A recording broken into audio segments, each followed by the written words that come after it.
Well, look yonder coming on down the track.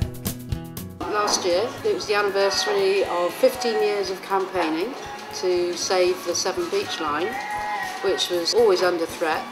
And due to our campaigning, we've managed to save the line and we've improved what it offers to Bristolians. Every time a suburban train runs in Bristol, it's a victory for FOSBR.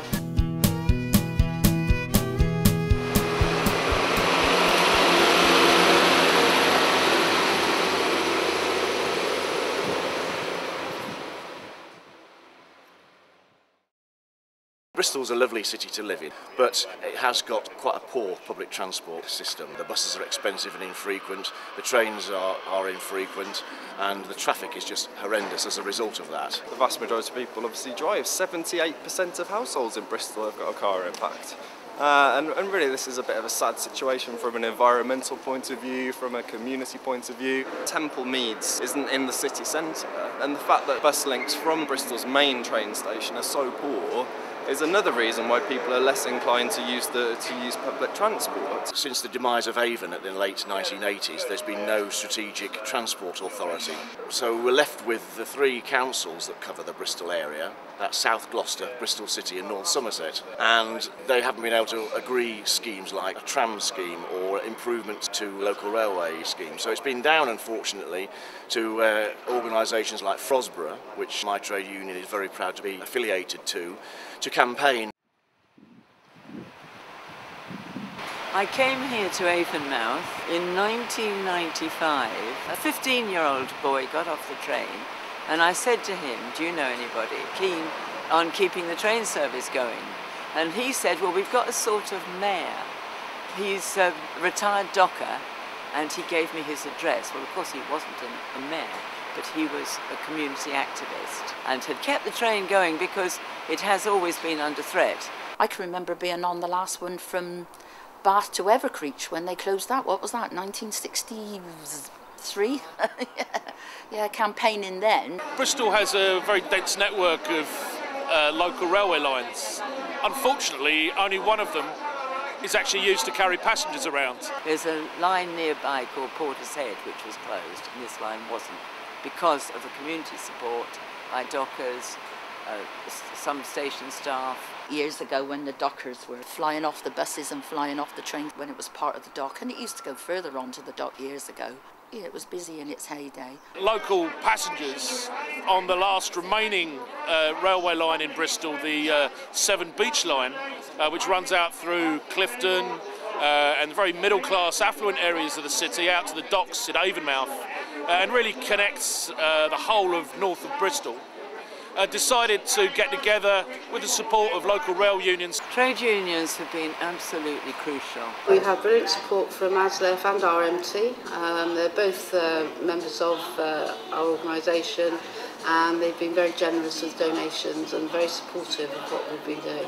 The rail unions have also been phenomenal in providing meeting room for us, which cost nothing. People turned up at Avonmouth station with bicycles and pushchairs to try and get on this bus, and of course the bus couldn't cope, and that's how it came from there. We thought really it's not got a very good service on it, so we pressed for a half-hourly service. Because it wasn't so frequent, people didn't trust it, because if you get the odd cancellation and if there's only one train an hour, you know, that's devastating.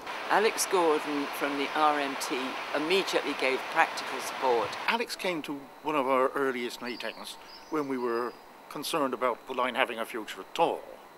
And his advice was to generate some off-peak passengers. So I made an offer to lead some public walks using the line off-peak, and a few other people joined in. The series of public walks started and still continues, and it did attract the off-peak passengers that we were looking for.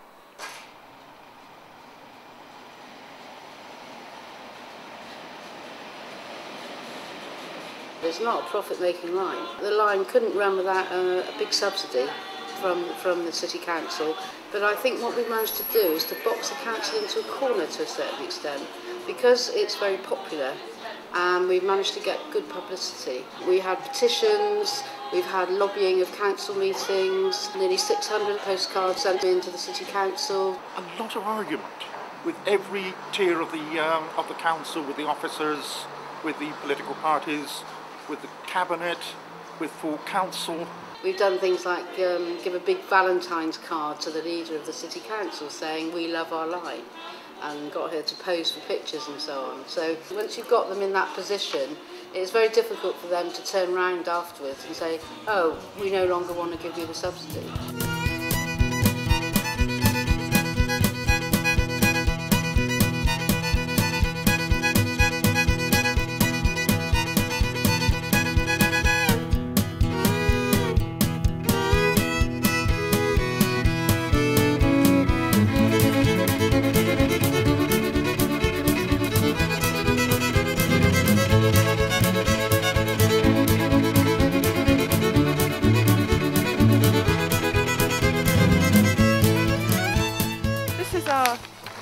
Graph that we show, which shows the passenger increase on the line since the victory of FOSBR to introduce a second train.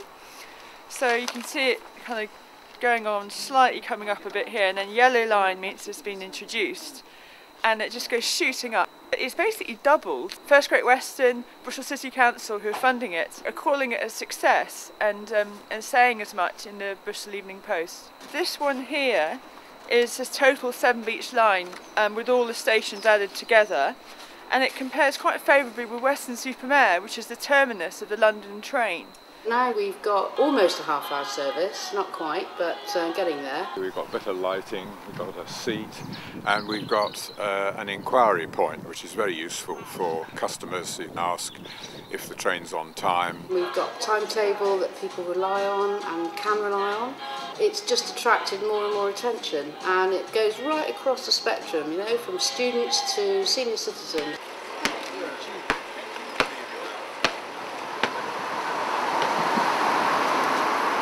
The Prince of Wales is one of the pubs that we've highlighted in our special leaflet called FOSBR, Friends of Suburban Pubs, Friends of Suburban Beer. And the idea of this was to promote pubs that are near stations on the Severn Beach line. It's proved to be really successful because pubs are quite keen to be promoted in the leaflet, and they're very happy to let us put timetables next to the leaflet.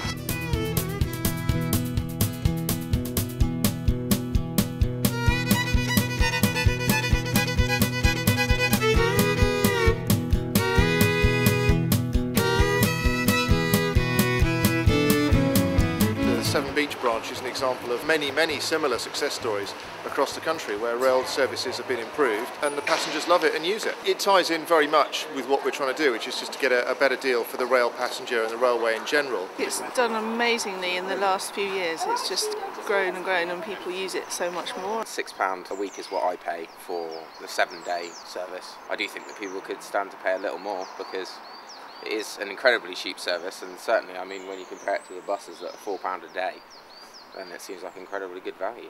We used to live backing onto the railway, and we often saw carriages go past very empty, but that's not the case anymore. Across the country, whatever rail scheme you're talking about, you need people power to make it happen, to keep the pressure on, because I think it's very easy for the politicians to just ignore railway and carry on building roads, and we have to keep shouting and say, no, we need rail schemes instead.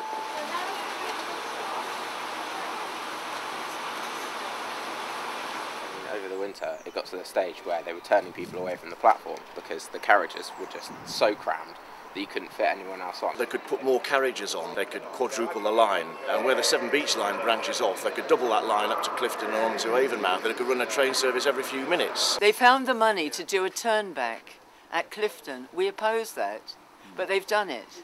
And we knew that they would use it as an excuse to cut the service at the other end of the line. It terminates at Clifton and then it just comes straight back up. Straight through here. Yes. And then they find out that it's, oh well, the reason why was because the train was late and we've had to catch up. On the down platform, which is no longer used, there's a great deal of undergrowth. It's very untidy, it collects litter.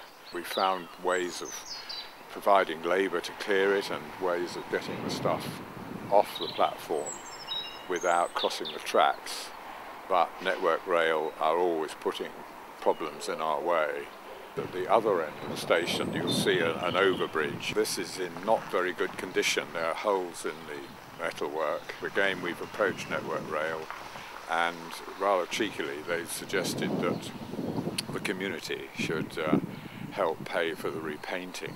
The posters behind me, they show you some rather fetching dwarves in London. They show you a route map of the entire British Isles.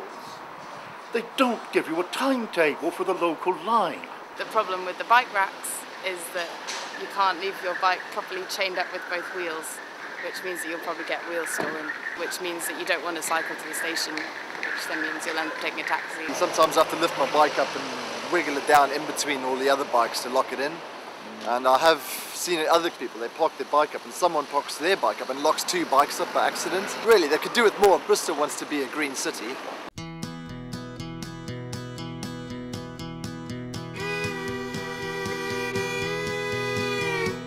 We need to push this forward on all the different fronts, whether it's rail or bus, providing cycling facilities. You know, we need to have a holistic approach, otherwise there's just no way that we're going to address these problems. We have a network of 24 functioning stations in this area, in the Bristol area, but only where there's a pink blob is there a bus service which goes near the station.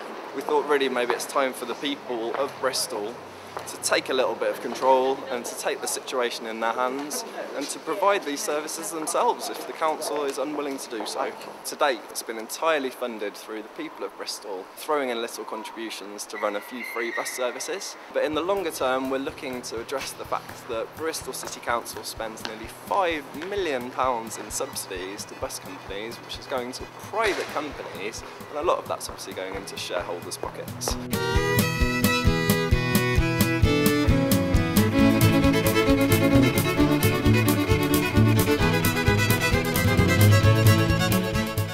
Never get complacent. If you think you've won something, don't imagine that it's just going to carry on without constant lobbying. Groups like FOSBR are essential and need to be built up in every town and city in order to really develop community partnerships between trade unions and public transport campaigners. Get as many people as together that's interested in preserving that service, get in touch with the people that work on that line through their trade unions, which is usually ASLEF and the RMT. There's also, of course, the TSSA. It's just the strength of people, just getting people together to actually get them interested. Getting involved with the local community is really important, getting people on your side, people who really have a direct interest. The demand for public ownership of public services is essential to what they're trying to achieve. It's got to be run as a public service, not for profit.